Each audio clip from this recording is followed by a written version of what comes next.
From each happily ever after, every wish upon a star. Let's break down the movies that shaped who we are. From memory lane to now and everything in between. The most famous of films to the ones we've never seen.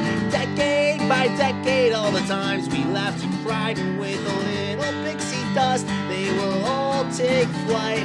Reliving the feelings, and we're trying our very best. And if they mean the same to you, please be our guest. So hop aboard, we would love to have you as we hang with a certain mouth, the whole gang too.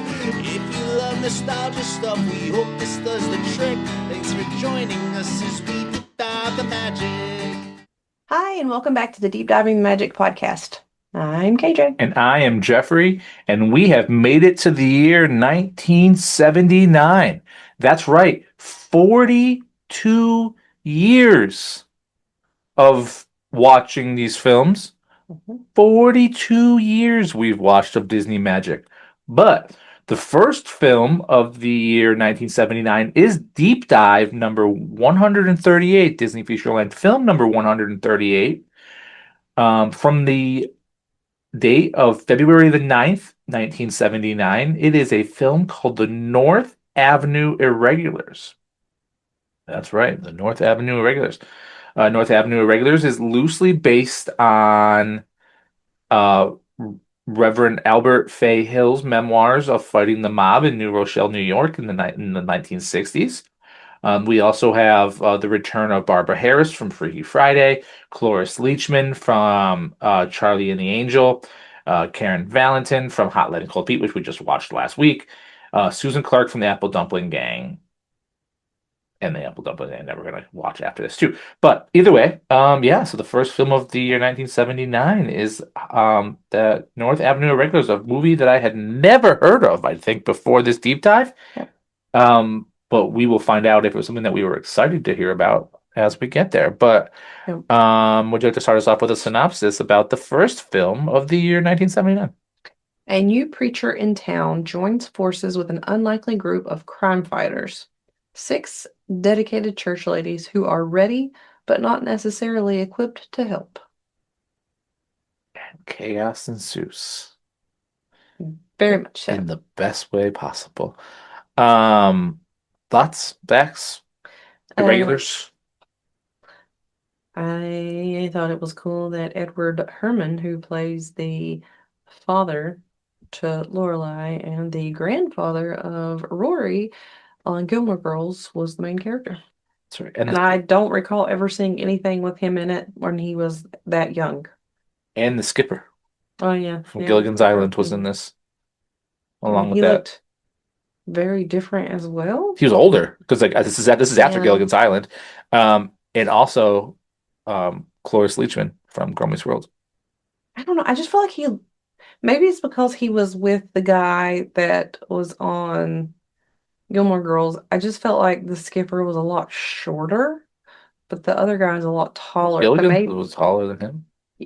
Yeah, but I didn't feel like he was that much taller than him. Like, I didn't feel like he was short on Gilligan's Island. Maybe I felt like this reverend dude is 8 feet tall. You don't know. No, that guy's really tall, so maybe that's why. I was just saying. Like, I guess it made him look shorter than he is because of the other guy being so tall. But got anything else? Got any facts? You doing that to the end? What would you like to do as we dive into just leave it to the end. 138? All right, cool. Then we'll just dive right into it in the first film of 1979 here. We have an animated robbery sequence during the opening credits, a very long opening credits. And then we see that there's a family, and by a family I mean a father and 2 children who are arriving to a church. And immediately they snoop around and they cause a bunch of mischief. Some of the mischief that the children are causing they caused an older gentleman who was painting the bell tower to fall out and be like swinging from a rope. And a whole bunch of nonsense comes from this. Like they get a ladder, like this whole Three Stooges hilarious slapstick just sets the whole tone for the movie right out the bat. They're trying to rescue this dude as he is covered in paint and he's swinging all around. Yeah. Just goes from there. So it causes the old man, like I said, to fall off the bell tower, but they end up saving him. But then they realize that they knock over this new stranger guy, and they're like, "Who is this new stranger guy?" And he says that he is the he's their new pastor, the pastor for the North Avenue Presbyterian Church. It is a heck of a way to be introduced to the new pastor. Hmm. So it's just him and his two children, a boy and a girl, a boy and a girl, right? Hmm. Um, there's a bookkeeper lady, who I refer to as the bookkeeper, is very nervous about the new preacher taking over because the church basically was in her family forever. I believe that her father was the previous preacher. Hmm. But he retired. Yes, and she's like talking about how she's basically in charge of every single council and she's wearing herself thin. So he's like, all right, um, I'm gonna have other people look into this then. I'm Hmm. gonna have other people take on something. And this instantly starts off with they're looking for ways to rebuild the church's sinking fund. So they give it to this lovely older lady who's actually the wife of the guy who fell from the tower earlier. And she's like, "Oh my gosh, I'd be so happy to help." And so basically, they're instantly just starting to take things off of this other lady. And this lady is very excited to be in charge of the fund. Hmm. But then, as we start the preacher's first mass, um, right before he goes in to say his sermon, the lady comes running up to him and she's like, "Stop, stop, stop. I need you to come with me real quick." And he's like, "I can't. Like, I'm mic'd up. I'm ready to go." And he's like, "Well, we're about to lose the money because the race is about to start because my husband gambled all of the money that you gave him." I forgot what it was. Some $1,206. yeah. All the money that we had for I mean, that's in 1979, so it was at $5,000 It today, would have been whatever. $5,622 in today's funds. There you go. So, that's a good guess by me. Um, basically, and he's like, "What do you mean that he gambled it?" And she's like, "Yeah, he has a gambling problem." Um, so he literally goes up there, says the quickest mass ever, like couple seconds, couple minutes, whatever, and then he just Mhm. runs out the door, and everyone's like shocked. I thought it was funny. The lady was like, "You can't fall asleep in his sermons," Yep. Um, because her husband kept falling asleep. but it's just funny because like the only like other sermons I remember watching, Mhm. um, in our deep dives throughout these 42 years that we've watched Mhm. was that travesty that was, oh my gosh, what was it called? I The hate million, well, no, no, it wasn't that one. nope. The Um, girl, Hannah Mills. yeah, I don't know. It drove me crazy. Whatever. The one that Like Bummer or something. no, no, no. I liked that movie. I liked the movie a lot. For sure. Oh, it was the one that like she was like, everything is a good deed.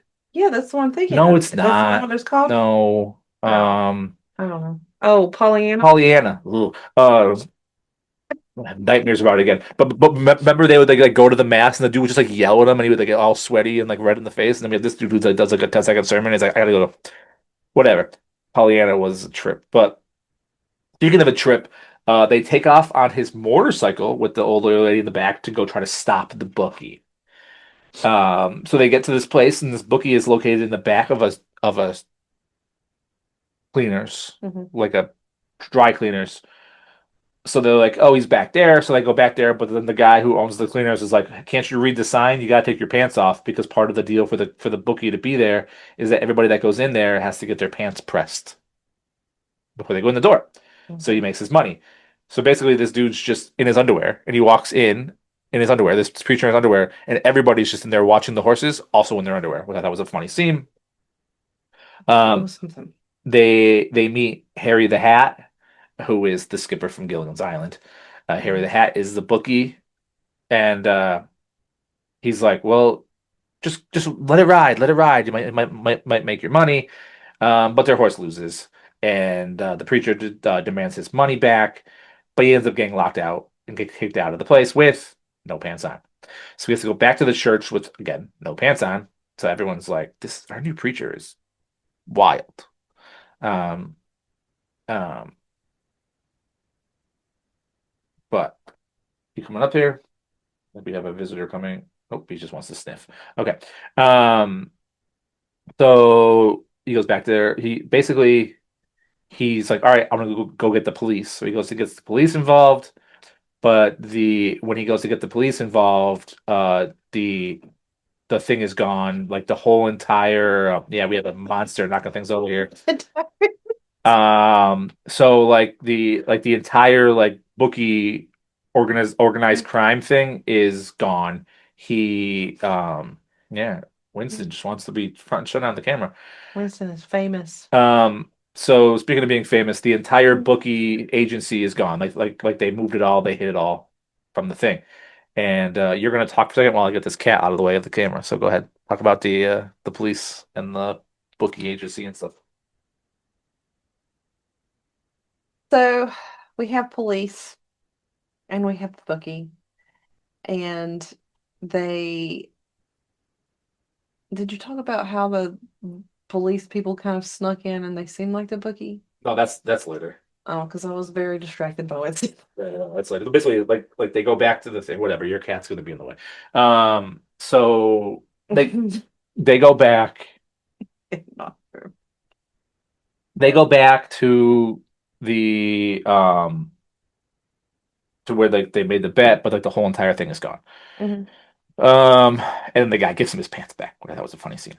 Um, I thought that he ended up going out without his pants on first because the kids asked the lady, no, they did. But I'm saying like that, and then he goes and gets the police. Like and then he he changes. gets his He pants changes, goes to get because she's like, the kids are like, are we it's just gonna act like he doesn't have on pants? yeah, so it's like a different day that he goes with the police to get like the thing, and like the Okay. police, like the whole form is gone, and so on and so forth. What are you chewing on a pen for? That's what he does. Cat is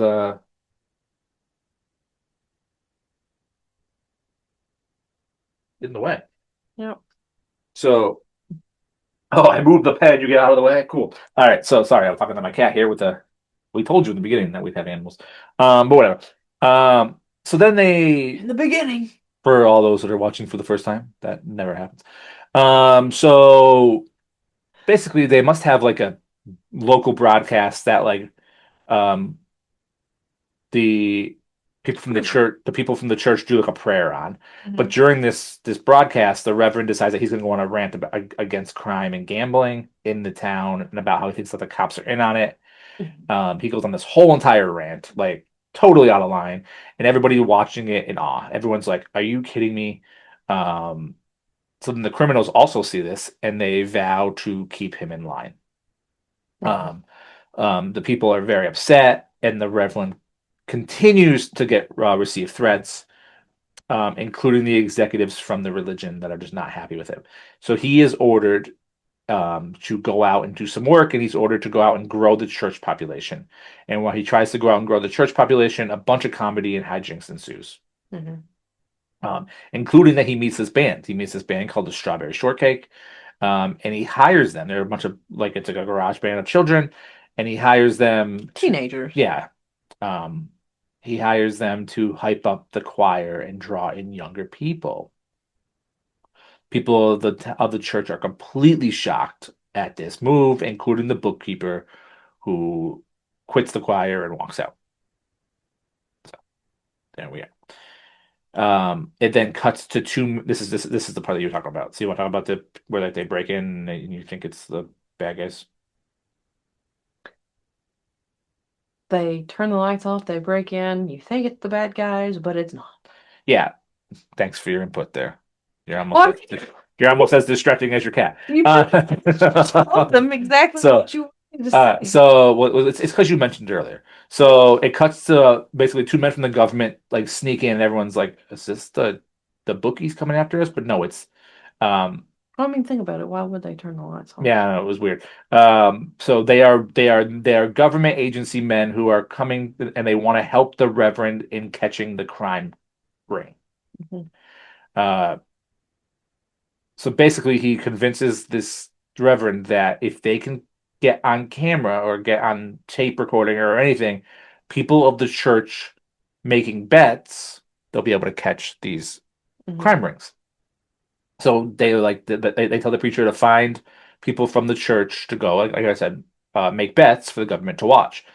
Um, and he goes and talks to all the guys, and none of them want to do it. One of them plays golf with the chief of police. One of them does this. One of them is working too much, so they can't get any of the guys from it to do it.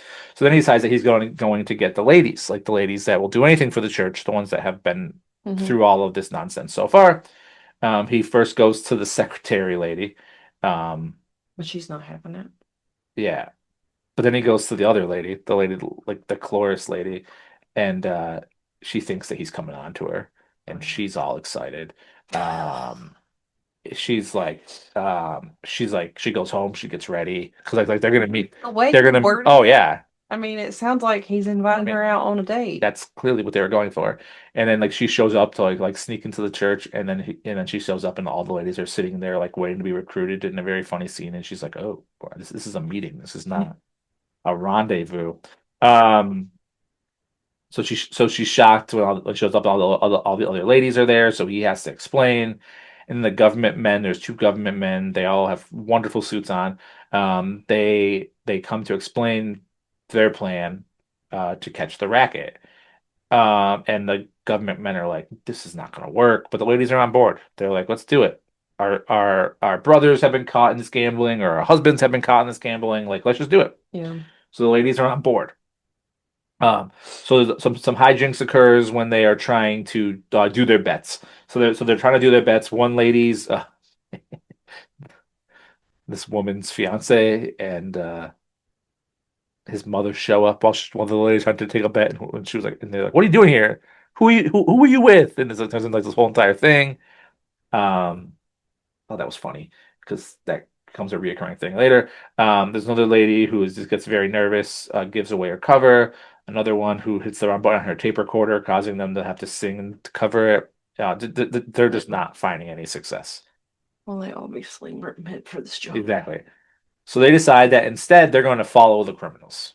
They're just going to follow them. So there's a bunch of nonsense and a car chase, including when they think that they find him, the people like the bookies, but it ends up like the guy's like, all right, peel off, but then all of them peel off, which then causes one of them to have to follow on foot, which causes them to give away their North Avenue location, and this whole big thing.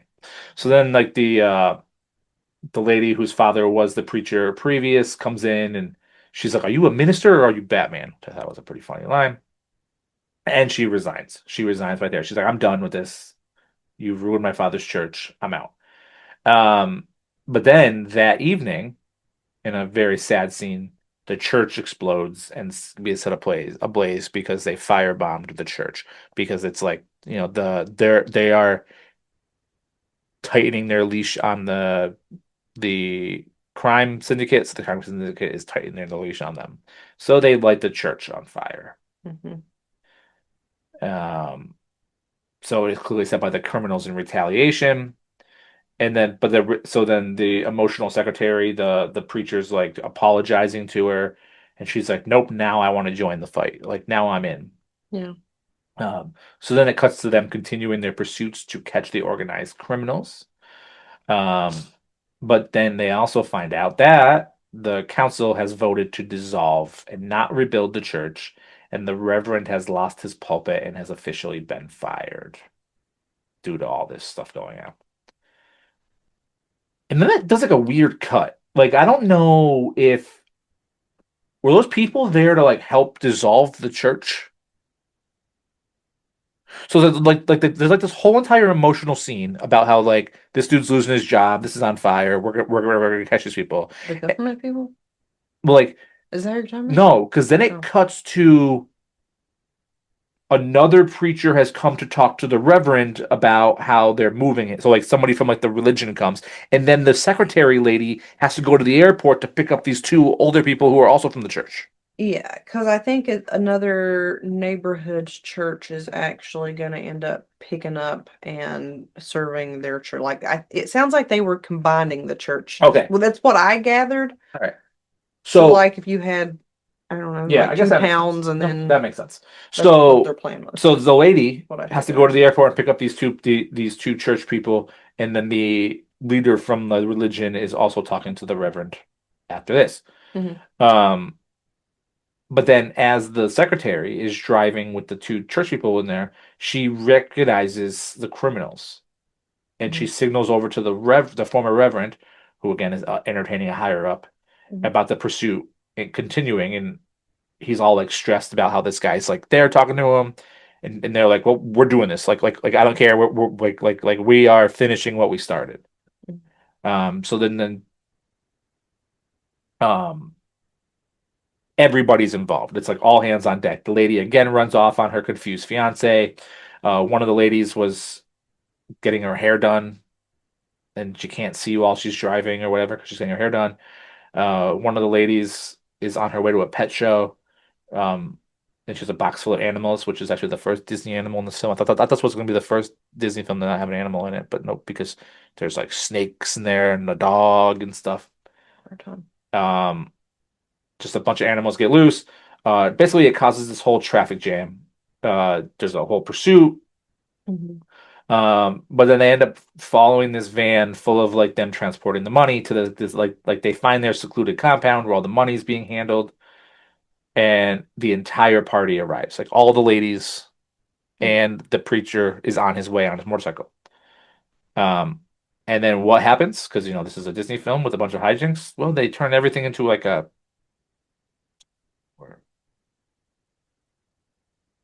what's the word for it when you're just like intentionally crashing into cars? Oh, Destruction derby. Is that the word for it? um, Yeah, destruction derby or demol dem demolition derby. yeah, there you Demolition derby. So they turn this whole entire thing into like a demolition derby. Cars begin to crash into each other during the hijinks. It's just nuts. Through all the destructions, the criminals are stopped. So the leader ends up attempting to flee, but he's caught by the Reverend, who's on his motorcycle, who ends up hitting into a car, goes flying through the air. Watch this scene because it's just hijinks. The destruction derby scene. But it just must have been fun to film because it's like this car's crashing into this It car. was it was hard to follow Yeah, a lot of it, it was but very much just slapstick nonsense. yeah. Um, but they catch the bad guys. Mhm. And the dude finally gets his comeuppance who was choosing his car over his fiance because his car gets destroyed. Yeah. Um, Well, his wife, because he married that's her right. That's right, because she left the wedding.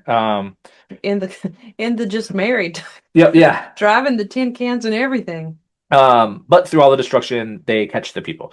And then the next scene, the Reverend is talking in front of the former church about all the arrests and all the money retrieved. But he is saying that the church is going away. But Mhm. then all the ladies show up with the council to announce that they will retain the North Avenue Church. Mhm. And then the fun young band, the Strawberry Shortcake, plays, and everybody celebrates. And that was the end of a very fun film that was way more fun than I was expecting it to be. And you know what? Very It much is so. not on Disney Plus, but I recommend you all finding it and I recommend you all watching it because it was such a delight. We needed it after our last one. And Very much so. yeah, but it was good. But I will turn over to you for any facts and ratings and stuff because Yep. it was good All right. So there were 14 cars that costed a total of $155,000. in 1979. Yeah, that were destroyed for this film's demolition derby sequence. Um, and then the red car that the lady drives, With the phone that wasn't attached to yeah, it anything. was a Lincoln Continental. Mhm. And she is on a phone. If you'd never watched this movie, she is on a phone that literally looks like it's from the 1960s. I mean, it fits the time frame, I guess. Um, that like you hold, not like a cell phone, but like little kid phones, Mhm. like toy phones, I guess. But at one point, she's talking on it, While she's driving. yeah, while she's driving. So I guess the very first car phone, but it looks like a regular phone, and it literally has no cord. But this is a cordy phone. Mhm. For you young people that will not know what I'm talking about, it has a cord on it. Well, this one doesn't. There's no cord. I was like, well, that's not right. And then, like, in another scene, it shows her in a similar car, but a different color. And that phone in the car also matches the car, But it had a cord. but it had a cord. Yeah. And I thought it was funny because she was very vain. for a lady. She liked how her hair would be done. She was very particular with her nails. So as she's driving with her poodle in the car, she's on the phone, but she has to hold it like this so her nails don't get anywhere And then her nails get and broken break. off. And then, yeah, during the demolishing scene at the end, her nails get broken and she ends up beating this guy up because she's like, my nails. Yeah. And she, so that was actually pretty funny. Hmm. Um, well, there wasn't really a lot of other films in there that I thought. Apparently, the nine-door station wagon that showed up at the end was a Checker Aerobus. I didn't know that actually existed, but I guess it does. No, They were made from 1962 to 1977. 2 years before this film. Mhm. But Yeah. important stuff. This film was fun. I definitely didn't expect to like it as much as I did. Um, but it was good. I would give it another watch. Mhm. So IMDb rated it 6.7 out of 10. Consistent. I gave it a 7 out of 10, but it does not make my list upon a star because I mean, there's there's some better ones that I enjoy. Yeah, but whatever, it's your list. Go ahead. My list. So, my list upon a star is The Many Adventures of Winnie the Pooh, 101 Dalmatians, The Parent Trap, Sleeping Beauty, Dumbo, The Apple Dumpling Gang, The Strongest Man in the World, Napoleon and Samantha, Snowball Express, and The Jungle Book. So I did enjoy this film. I was very pleasantly surprised. Mm-hmm. I would 100% watch it again. It's not on Disney Plus, but find it, watch it, enjoy it, laugh, nonsense. Are you upset we didn't buy it? No. Okay. But I mean that's not up to me. Um, but I've been on this giant just 18-year love fest of the Babes in Toyland, so I'm not putting this on my list because I'm not getting rid of Babes in Toyland for this film. But I did really enjoy it. I would watch it again, but it does not make my list upon a star because I need an actual heavy hitter to knock it off. But my list upon a star that's getting to be a pain because it's all big films for me is number one, 101 Dalmatians. Number two, The Rescuers. Number three, Mary Poppins. Number four, The Many Adventures of Winnie the Pooh. Number five, Peter Pan. Number six, Robin Hood. Number seven, Alice in Wonderland. Number eight, Bedknobs and Broomsticks. Number nine, Pete's Dragon. And number 10, still on the chopping block, surviving another day, is Babes in Toyland. But we watched our first film from the year 1979, and it was a delight. It was better than I expected it to be. Mm. Um, Speaking of delights, I hope you weren't too distracted by Winston oh yeah, the earlier. cat wanted to Sorry. come hang out too. He's a delight. He is a delight. So speaking of delights, the next film that we're gonna watch, which is movie number 139, um, is a sequel to a film that is still on KJ's list upon a star. But we are staying obviously in the year 1979. Well, I like it is good. We'll find out. And we're going over to June of 1979, the return of Don Knotts again for The Apple Dumpling Gang Rides Again. So I look forward to watching another Western, another comedy film. But either way, we are on Instagram. Thank you for coming by. We are on Spotify and YouTube, where you can watch this all happen, watch Winston take over the screen. If you want to write to us, deepdiveinthemagicpod@gmail.com. Again, we have that lovely plug for that deep dive into the Walt Disney World Top 100 that we did recently. But we are happy to be in the year 1979, and we couldn't be here without you. So thank you for that. And again, we're moving forward to film number 139, which we will be at next week. So, yeah, we'll see you then. Thanks for deep diving the magic. Bye. Bye.